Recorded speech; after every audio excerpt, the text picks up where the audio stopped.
Great. Aloha, everyone. Welcome, welcome. Freedom Fridays is back. I'm so happy that you're here today. We have an amazing guest speaker. We also have another amazing guest who's having her bottle right now, which you might hear her. So, everyone, so happy that you're here. Let me just tell you what Freedom Fridays is all about. Freedom Fridays is all about supporting you as an entrepreneur. Yes, you may be a mom like me. And achieving success in business and life harmony, because it really is two sides of the same coin. We never want to get so busy making a living that we forget to make a life. And it really is possible to work smarter, not harder, create time, money, and emotional freedom. So I bring amazing entrepreneurs like our guest that you're going to hear today in a moment on how to make it easier to be able to do all these things. And we're going to be talking about the power of networking. So give our amazing guest, Stephanie, a warm welcome. Stephanie, thank you so much for being here today. Thank you, Heather. And I love that you are a living example of life balance with holding your brand new baby girl there. Thank you. Thank you. So tell me, what I'm going to do, I'm going to keep feeding her. And I want you to tell us a little bit about you and your business and how you serve. Sure. Well, I actually am a classically trained singer. I have a master's in vocal performance, a minor in speech pathology, and moved to New York after graduate school to perform in operas, musicals, cabaret, dinner theater. I did a lot of those types of performing and ended up getting married, moving to Maryland. And my business was as a singing teacher. I was teaching Ooh. kids and adults how to sing, how to audition for their school musicals, their community theater productions. And a friend of mine took me to a business networking event. I think this was like in 2013, 2014. Oh, wow. Yeah. And that's when everything shifted. So I started to interact with business owners. And as a professional performer, you have to learn how to sell yourself when you go into that audition room. You have to do it in seconds. And the same thing happens when you're networking, right? When you walk into a networking environment, you have seconds to make a really good first impression and have a clear message. And I realized there was a lot of things I knew how to do well that translated over into the business world. So I started to coach business owners on their ability to speak, network, have a clearer message, have more confidence when they're in front of the room, project all, the technical and the inner and the outer. And I started to run networking events. I was a managing director of eWomen Network, Montgomery County, Maryland chapter for a couple of years. Then I ran another networking chapter that was a little like an industry specific chapter. We have one of every industry.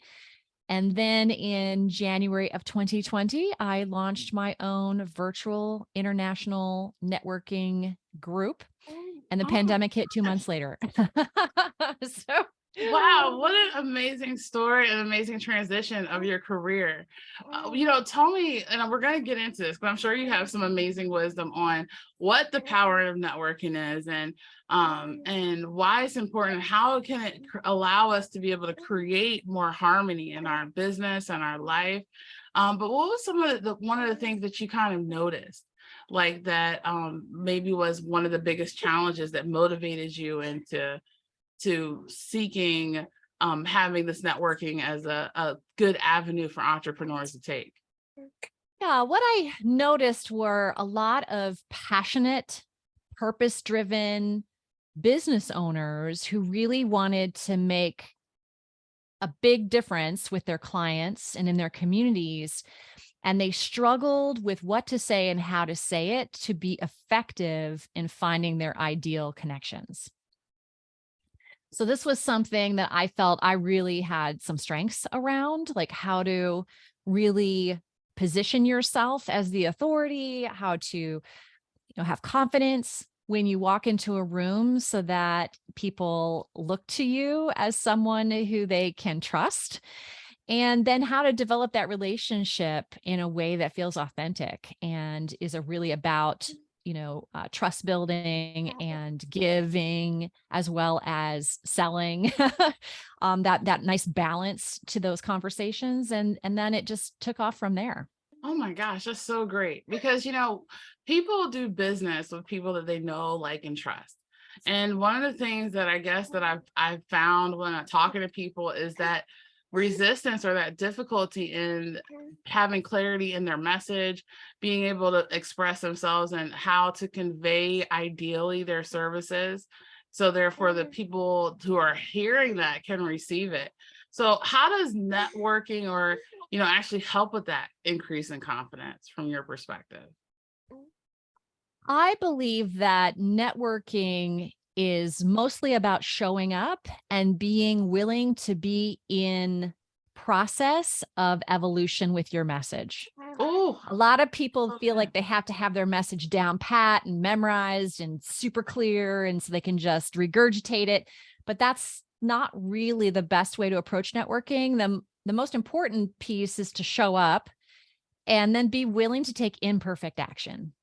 Be willing to play with your message. Try doing it different ways until you find the phrases, or you see people's eyes light up, or you see people say, "Oh, I want to talk to you after. Can we, we exchange information?" Like when that happens, you get feedback that you don't get when you're sitting by yourself in your home office and you're not connecting with people. So really getting yourself in front of groups to just keep practicing what you're meant to share. Wow, that's so good because, a lot of times we tend to be introverted. We stay in our computers, we stay in our bubbles, and that need to be able to get our message out there.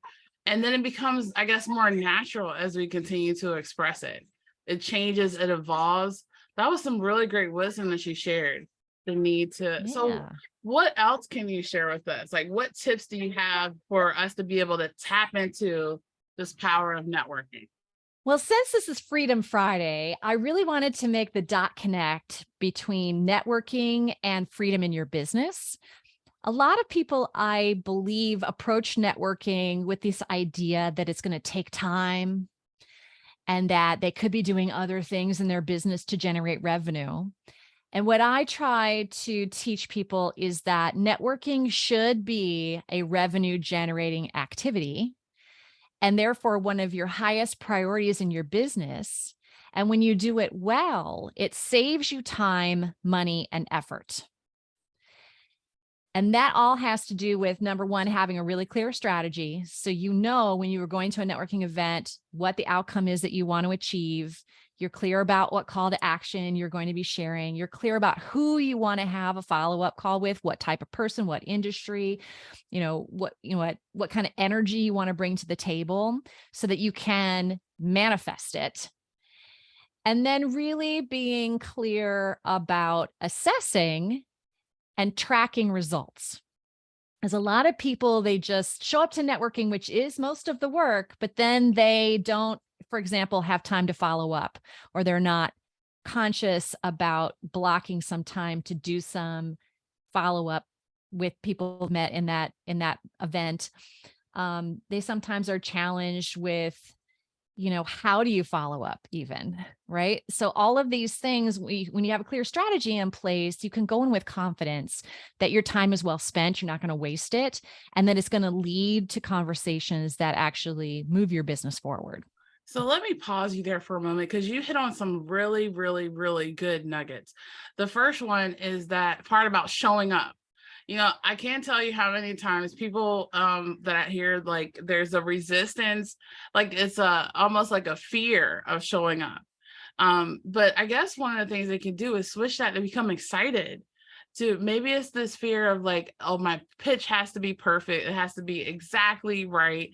But the beauty of going to a networking event, sometimes you get to repeat the same things. And like by the time you say your message or your elevator pitch for the third time, it sounds great.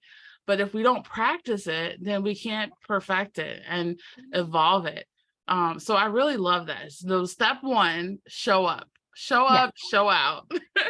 But this other exactly. part that I like that you said was about the follow-up and how the power is really in the follow-up. A lot of times we don't follow up. What are some strategies that we can do to help do that better, do you think? Well, don't say yes to attending a networking event unless you also have time in your schedule to follow up. I don't care how perfect the group is. I don't care if it's full of your ideal clients. If you don't have time to follow up, then it's wasting your time and that's taking your freedom. So if you want to bring more freedom into your business, then choose those events that are aligned for you, that have the right types of partners in them that are good for you, types of potential clients that are good for you. And you have blocked a set amount of time in your schedule, usually 1 hour is what I usually try to set aside, to do conscious follow-up. And then in the follow-up strategy, what I like to do when I attend a networking event is I will write down the names of people that I'm interested in connecting with. And I will either send them a private message. And if in this virtual land we live in, there are some great strategies. I don't wait until the call is over with before I follow up. I actually do some of the pre-follow-up while I'm on the call. I'll send a private message to them and I'll say, here's my Calendly link. I would love to connect with you, so that I'm immediately booking calls before I get off. So that's number one. And then if I haven't booked a call with someone, I'd use that follow-up slot to reach out on LinkedIn or to send them a message if I can find, if I've got their email or any other contact information that I may have grabbed in the chat. I'll send them a message a couple different ways. Again, saying, hey, I was really impressed by you, would love to connect. Here's my scheduling link, or here, do you have a scheduling link I can use? That kind of thing. So just being really clear about who you want to connect with so that you can get those calls onto your schedule. Oh, that's so good. Because a lot of times people have this intention of following up after. So first of all, if you don't have time to follow up after, even take advantage of following up while you're on the call, but then also make sure that you have some time after to follow up. The part that you had mentioned too about making sure that the right events are good for you. Like, so a lot of times there's all these events out here, but which ones are going to be ideal for us? That's so crucial. So Yeah, thanks I for usually have I have a method. I call it stop, drop, and get paid. Oh, tell us what that is. When you're on fire and they told you to stop, drop, and roll. Yeah. So there was a period of time where I was going to every networking I could find. Like I was, when the pandemic first hit and everybody went virtual. And so you could sit on Zoom 8 hours a day, just going from one networking event to another, to another, to another. And you get that Zoom butt, right? Like I felt though that it was like a fire hose, and that like, it was kind of like I caught myself on fire, I didn't know how to put out the flames Oh my because God. it was just too much happening. Right. So I created like a set of rules, and this set of rules can be different depending on who you are. But what I had to ask myself, number one is my ideal client or my ideal referral partner going to be in the room? So I had to know who those were. Number one, I had to be clear about who my Crucial. ideal client and my ideal referral partner are. But are they going to be in the room? And if I couldn't tell, I would maybe reach out to the organizer and I would ask the organizer, do you have these people in your organization? Are they going to be there at this event? And if they said yes, then I went to the next step, which was, am I going to be allowed to hold the microphone essentially? And what that really meant for me was, am I going to be able to introduce myself? Because sometimes some events, they're not all the same, right? So I've been on events where they have 100 people on the event and they let every person on that event introduce themselves, which is And one it takes extreme. forever. It takes forever.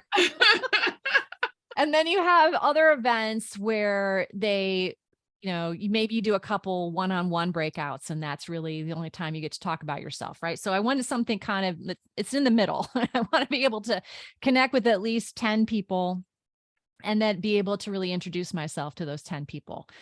So that's just the rules I made for myself. And then, sometimes I would caveat it with other things, depending on what my goals are in my business right then too, because I have to be able to have a call to action that meets my goal when I go to a networking event. So the call to action for me is never, just to have a one-on-one call with someone. I usually have a call to action that's very clear, that where I'm giving something for free to get people interested in reaching out to me. And depending on what my goals are in my business, that changes. So I had to have all of that lined up strategically to say yes. And if that wasn't there, then I was just, trying to soothe myself during Oh, the pandemic with going to networking events, right? So so you have to be clear. so what I'm getting is that we have to be intentional, Yes. like Yes. about our networking, the ones that we show up to, the ones that we connect with. And I was telling someone about your networking event and how it's different. Can you share with us how yours are different? And I'll put her on mute while she's letting it out. Yes, I would love to share how my group is a little different. So, in empowered business networking, one of the things that we do differently is we create intentional breakout rooms based on your industry and what I know about you.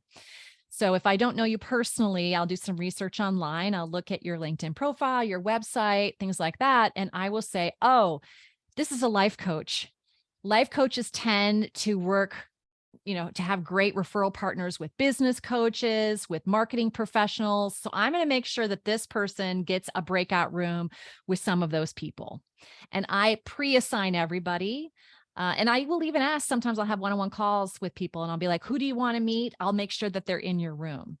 And then the second thing that we do a little differently is we also have leaders in every single breakout room. So I have my leadership team that actually facilitates those breakout rooms so that you're welcomed.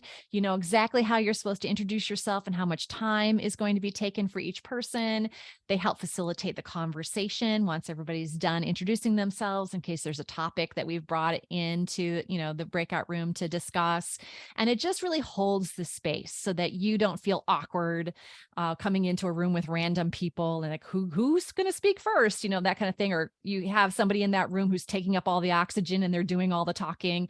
That facilitator is there to help make sure that everyone gets a chance to speak. So those are just a couple examples, and really I think it just speaks to the intentionality piece for our group. We're just really intentional about how we connect and making sure that we're efficient with our time and that we're also, putting the right people together. I love it for many reasons. One, I was telling someone about your networking event, and it seems like the time flew by in such a beautiful and impactful and interactive way.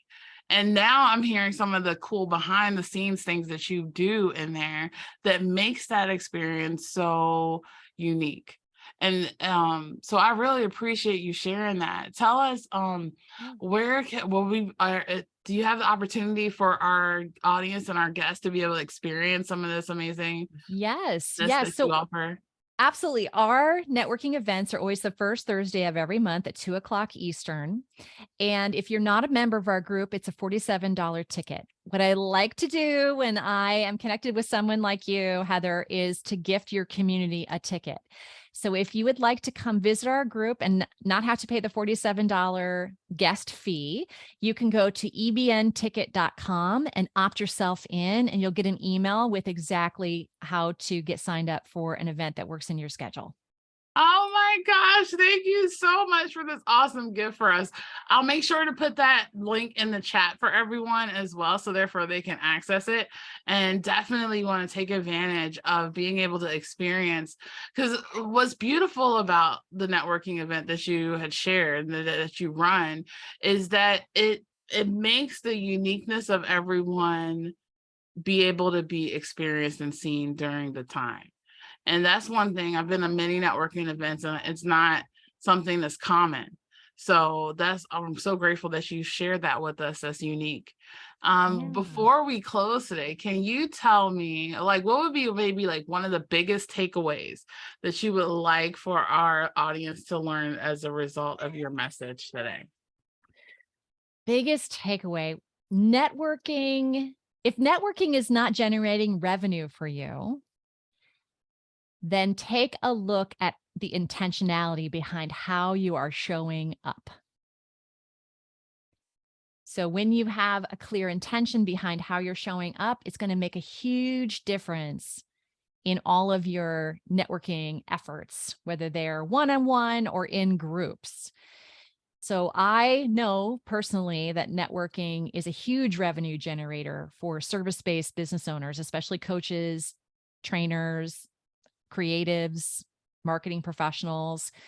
If that's not the case for you, then it's just about shifting some of your mindset and also your strategy. So come visit Empower Business Networking and I can help you learn some of those skills. Thanks so much, Stephanie. This was awesome. I'm so glad that we had this time today together. And I look forward to having my community be able to be a part of your network. I'm looking forward to coming again because you just re-energized my fun. And everyone who's listening, hope that you took some amazing nuggets from this on the power of networking and actually go out there and share your message and step into it so therefore it can be a revenue generating opportunity for you. We look forward to seeing you again on a next episode of Wisdom Wednesdays. And in the meantime, have a great Freedom Friday. Peace and love, everyone. Bye.